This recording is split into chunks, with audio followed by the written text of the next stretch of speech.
and welcome to Spurs Rewind. I'm Vickie Villarreal and I'm joined here by Rocky Garza Jr. What's up, Rocky?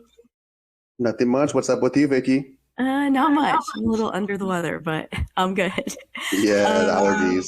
I know they're horrible right now.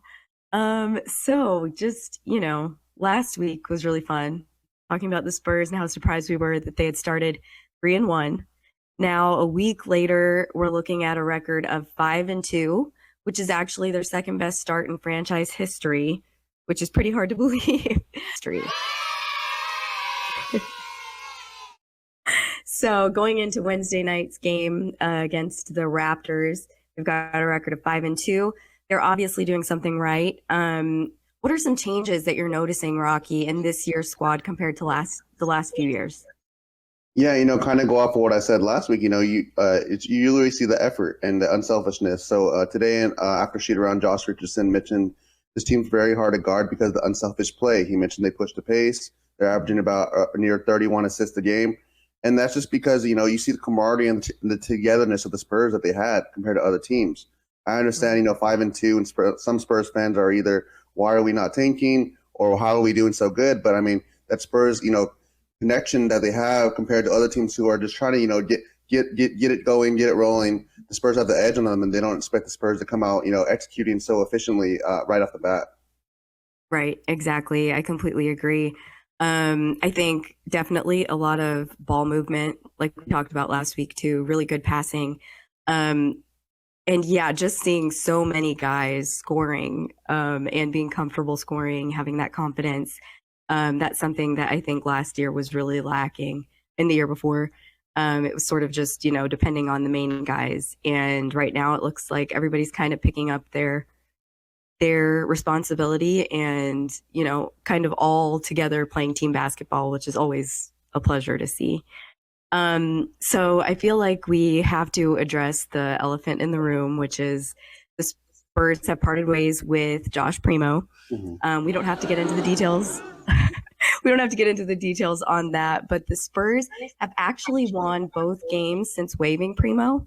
I'm not saying that the wins are like directly correlated to his absence, but it kind of looks like they're doing all right without him.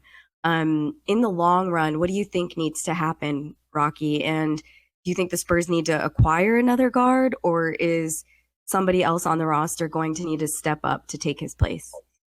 Yeah, so like you mentioned, the wins are not directly towards Primo leaving. It's a very sticky situation. So, like you said, we don't have to get into it. But basketball personnel wise, you see Trey Jones stepping up. Even when Primo was there, Trey Jones was stepping up big time. Trey Jones is coming to his own, and you see Papa been giving very good compliments. I don't know if you had saw that he kind of gave a similarity to Manu. He said that Trey has a lot of heart, and that's the reason why he's getting a lot of wins. But regarding the point guard position, they're fine right now with Trey starting because he was their definitive starter, but relatively they will have to make moves down the road. I know they signed Jordan Hall back. He didn't do so hot in the summer league, but at St. Joseph's he was a point forward, 6'8". He has that length and that vision that he can easily display. But I'm not saying Jordan Hall's the next coming of your point guard. Spurs eventually down the road we'll have to sign someone. I know Josh Richardson's going to play a lot of point guard duties. You'll see Vassell and Keldon, obviously handle the ball, but I mean, down the road, you don't know. They'll probably address it either in free agency or in the draft. Right. Exactly. I think they're going to have to fill that hole sooner or later, but for the time being, they're looking okay. They're going up against, not horrible teams, and they're showing up and they're proving that they can win. I really liked seeing Keldon sort of. He's looked like a leader this whole season, but really, even after the whole Primo situation, he looks like he's really taken that leadership role on, and just sort of being that stronghold for the Spurs team, inspiring the other guys. So yeah, I think the guard position we're going to be needing to fill that sooner or later, but I think that right now they're doing okay with what they've got. If one thing really looks to be plaguing the Spurs at this point in the season, I know you and I would agree on this. It's got to be injuries. Going into Wednesday's game, the Spurs are going to be without Keldon Johnson, who is out with calf tightness, Devin Vassell with a knee injury, Isaiah Roby with illness, undisclosed illness. And obviously Blake Wesley, who's out 6 to 8 weeks with the MCL injury. So at least for the foreseeable future, and I'm talking about the next few games because I'm hoping Keldon and even Vassell will be joining the Spurs sooner rather than later. But how do you think the Spurs are going to fare against the Raptors and the Clippers? And then they have those 2 games up against the Nuggets coming up. What do you think that's going to look like?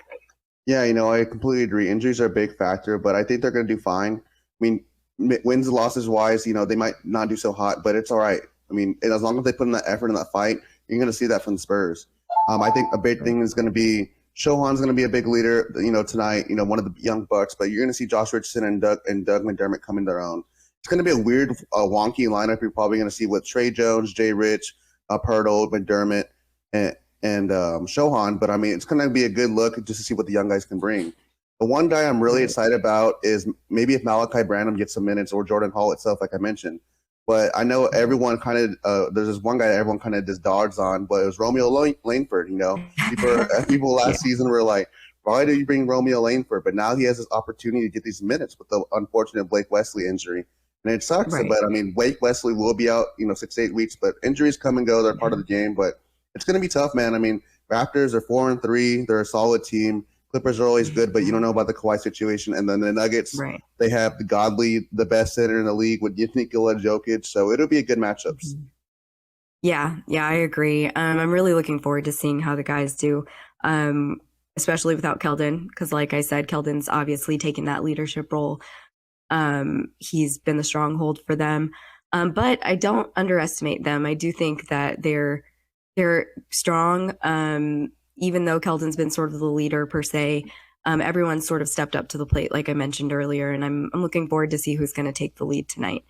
I mean, obviously, I think Josh Richardson's sort of inevitably, he's always going to be sort of that big vet leader that they depend on. So I think it's going to be interesting to see how that goes. Any final thoughts before we sign off today? Anything else you're thinking about with the Spurs? It was just kind of random, while I prepared these notes for the show, I just really like Josh Richardson, and it's going to be sad when they see him possibly get traded or leave. I know a lot of people last year were like, no, I don't want to bring Josh Richardson back. It doesn't fit the core, but he's a really San Antonio guy, and you can just tell in his interviews that he's really excited.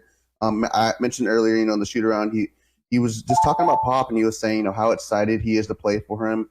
Just to learn from him. And he understands that he's not part of the, future, but he mentioned, Romeo Langford and Jordan Hall being a part of the young core, being key pieces. So we'll have to see, but I really love Josh Richardson.